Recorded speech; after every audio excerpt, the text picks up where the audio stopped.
नमस्कार।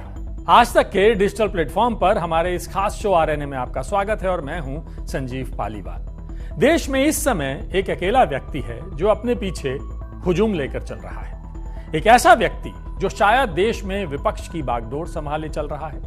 वो अकेला होकर भी अकेला नहीं है, क्योंकि उसके पीछे एक जनसलाब है जो उसके साथ साथ चल रहा है। इतना कहने और बोलने के बाद तो अब आप समझ ही गए होंगे कि मैं किसकी बात कर रहा हूं। बीजेपी नेतृत्व वाली केंद्र की एनडीए सरकार के खिलाफ देश को एकजुट करने की कोशिश कर रहे हैं कांग्रेस नेता राहुल गांधी। इसके लिए राहुल गांधी ने 7 सितंबर से भारत जोड़ो यात्रा शुरू कर रखी है, जिसके 20 दिन पूरे हो गए हैं। मल्लपुरम जिले के एक सजे हुए पुल से हुई। दोपहर में राहुल गांधी ने पास के इलाकों में किसानों से भी बातचीत की। भारत जोड़ो यात्रा 10 सितंबर की शाम को केरल पहुंची थी। 1 अक्टूबर को कर्नाटक पहुंचने से पहले 19 दिनों में केरल के 7 जिलों से गुजरते हुए ये यात्रा 450 किलोमीटर की दूरी तय करेगी। वैसे 19वें दिन यानी सोमवार की यात्रा को विराम देते हुए राहुल गांधी ने ट्वीट करके केंद्र सरकार पर एक और हल्ला बोल दिया।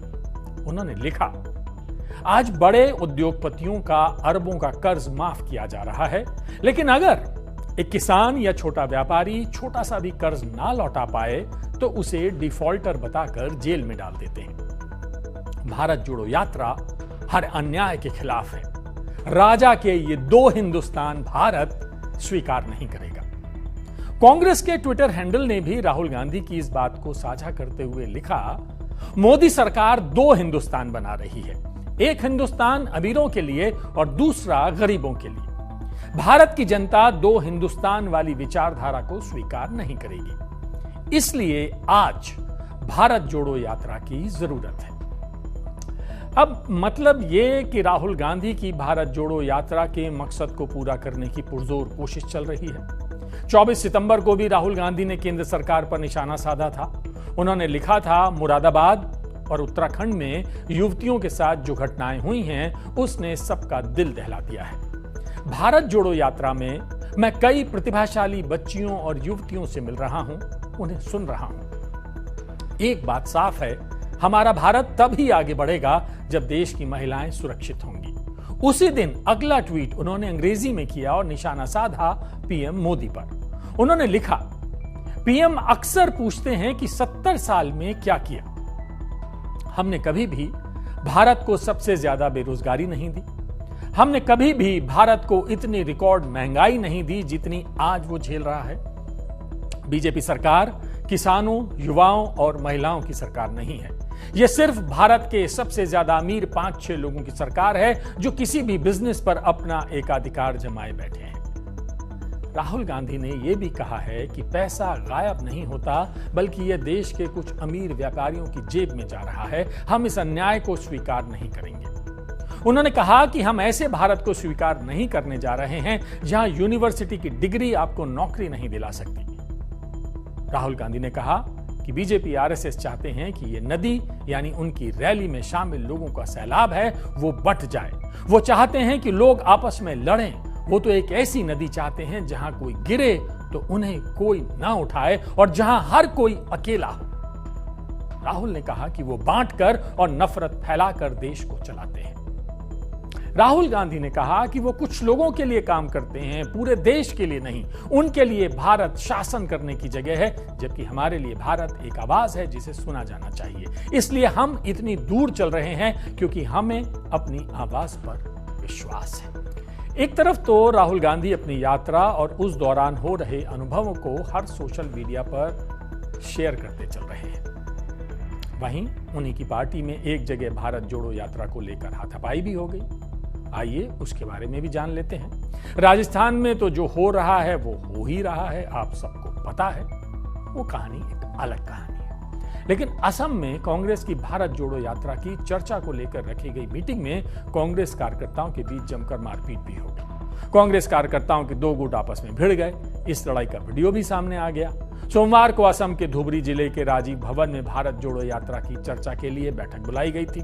तभी कांग्रेस के राज्य महासचिव, पूर्व मंत्री और धुबरी विधायक की उपस्थिति में कांग्रेस कार्यकर्ताओं के बीच झगड़ा हो गया। बैठक के लिए पहुंचे सभी कांग्रेस कार्यकर्ता एक दूसरे पर इल्जाम लगाते हुए आपस में भिड़ गए।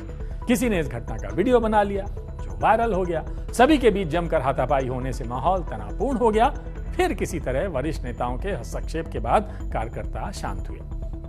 कार्यकर्ताओं के बीच हुए झगड़े पर जानकारी देते हुए कांग्रेस विधायक वाजिद अली चौधरी ने कहा, पार्टी कार्यकर्ताओं ने जिला कांग्रेस अध्यक्ष पर आरोप लगाते हुए अपनी चिंता जाहिर की। इस पर हमने उन्हें शांत होने के लिए कहा और जिला कांग्रेस अध्यक्ष के साथ जो मनमुटाव है उसे दूर करने की बात कही। जब वाजिद अली से पूछा गया कि भारत जोड़ो यात्रा कैसे सफल होगी अगर पार्टी के कार्यकर्ताओं में ही दरार है, तो इस सवाल का जवाब देते हुए उन्होंने कहा कि कार्यकर्ताओं के मुद्दे अलग हैं, लेकिन उन्होंने अपनी चिंता जाहिर करने के लिए गलत मौका चुना। दरअसल असम में 1 नवंबर से भारत जोड़ो यात्रा शुरू की जानी है और उसी को लेकर बैठक बुलाई गई थी, लेकिन वो झगड़े में तब्दील हो गई। कांग्रेस पार्टी है, ये सब उसमें चलता ही रहता है। राजस्थान से लेकर असम तक कुछ ना कुछ हो रहा है।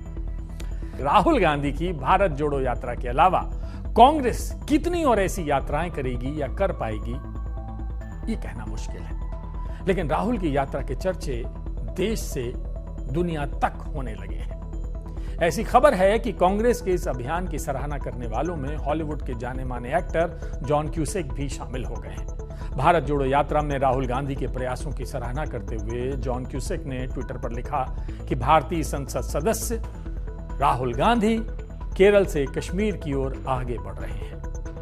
एक ट्विटर यूजर सुनीता जाधव ने जॉन क्यूसेक के ट्वीट को शेयर करते हुए क्यूसेक को धन्यवाद दिया और लिखा कि ऐसी है हमारी मौजूदा बीजेपी सरकार जो हमारे नेता राहुल गांधी की प्रशंसा और शांति प्रिय बातों को पचा नहीं पाती। हालांकि हमारी आज तक डिजिटल की टीम ने जब ये जानना चाहा कि क्या ये हॉलीवुड के एक्टर जॉन क्यूसेक का ही ट्विटर अकाउंट है, तो पता चला कि इस अकाउंट पर एक जगह ये भी लिखा है कि ये हॉलीवुड से संबंध नहीं रखते।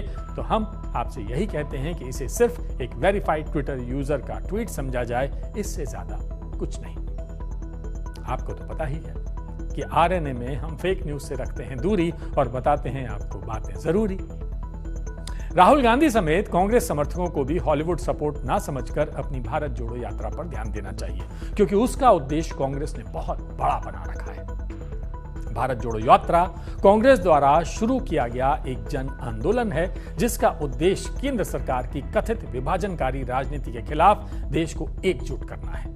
इसे कांग्रेस नेता राहुल गांधी और तमिलनाडु के मुख्यमंत्री मुथुवेल करुणानिधि स्टालिन द्वारा 7 सितंबर को कन्याकुमारी में लॉन्च किया गया था। इसे मूल्य वृद्धि, महंगाई, बेरोजगारी, राजनीतिक विकेंद्रीकरण और विशेष रूप से भय और कट्टरता की राजनीति और नफरत के खिलाफ लड़ने के लिए बनाया गया।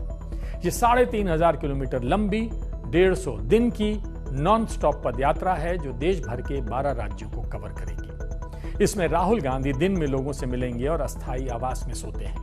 कन्याकुमारी से शुरू होकर श्रीनगर में खत्म होने वाली यह यात्रा पूरी तरह पैदल चलकर संपन्न होगी। यात्रियों को 2 पारियों में हर रोज कुल 23 किलोमीटर की दूरी तय करनी है। लेकिन लगता है ये केवल कुछ किलोमीटर की दूरी तय करने वाली यात्रा नहीं है, बल्कि कांग्रेस के लिए ये वो यात्रा है जिसके जरिए वो राज्यों ही नहीं केंद्र की सत्ता से दूरी को भी कम करना चाहती है। राहुल गांधी की यात्रा एक ऐसे वक्त में हो रही है जब कांग्रेस अपने सबसे बुरे दौर से गुजर रही है। सबसे बुरा दौर इसलिए है क्योंकि कांग्रेस पार्टी का नेतृत्व तो बेहद कमजोर है। राहुल गांधी के अध्यक्ष पद से इस्तीफा देने के बाद से सोनिया गांधी अंतरिम अध्यक्ष हैं। वो चाहती हैं कि कोई नया अध्यक्ष बने और वो अध्यक्ष गांधी नेहरू खानदान से बाहर का हो। राहुल गांधी बनना नहीं चाहते। ऐसे में कांग्रेस नेतृत्व विहीन है। तो आज जो कुछ राजस्थान में हो रहा है, अशोक गहलोत को कांग्रेस पार्टी ये चाहती थी कि वो अध्यक्ष बन जाएं और सचिन पायलट वहां जिम्मेदारी संभाल लें, ऐसा होता नजर नहीं आता। विधायकों की बगावत, अशोक गहलोत की बगावत ये संदेश दे रही है कि इस वक्त कांग्रेस का संकट सिर्फ जनता के बीच का ही नहीं है, उसकी पार्टी के अंदर का भी संकट है, जहां नेतृत्व खत्म हो गया है। कोई किसी की सुनना नहीं चाहता, सब अपनी अपनी दुनिया में जी रहे हैं। तो राहुल गांधी की ये यात्रा, भारत जोड़ो यात्रा, एक ऐसे वक्त में हो रही है। अगर आने वाले विधानसभा चुनाव में उनकी इस यात्रा से कुछ सकारात्मक परिणाम निकलते हैं, तब एक बार फिर नेतृत्व का सिक्का जमेगा, लोगों का भरोसा नेहरू गांधी खानदान पर हो सकता है। और अगर ऐसा नहीं होता है तो ये माना जाना चाहिए कि कांग्रेस पार्टी और राहुल गांधी के लिए इससे बुरी खबर नहीं हो सकती। लेकिन राहुल के पक्ष में एक बात जाती है कि वह अकेला ऐसा चेहरा है जो केंद्र सरकार के खिलाफ आवाज बुलंद हुए हैं, लगातार करते चले आ रहे हैं, बगैर डरे बगैर खौफ के। चाहे ईडी आ रही हो उनके पीछे, चाहे सीबीआई आ रही हो, इस बात का क्रेडिट राहुल को जाता है और वो अकेले हैं जो आज भी सड़कों पर खड़े नजर आते हैं। लेकिन कब तक? एक सवाल ये भी उठता है कि राहुल आ जाते हैं और कल चले जाते हैं, उनकी विदेश यात्राएं उनके खिलाफ जाती रहती हैं। तो इन सब चीजों से राहुल को छुटकारा पाना होगा। 150 दिन की यात्रा से उनको मौका मिला है कि वो खुद को एक बड़े राजनेता के रूप में चाहे तो स्थापित कर सकते हैं। ये अब उनके हाथ में है। जनता उनके पीछे नजर आती है, उनको मिल रहा कवरेज ये बताता है कि वो काफी अपने प्रयासों में सफल हो रहे हैं।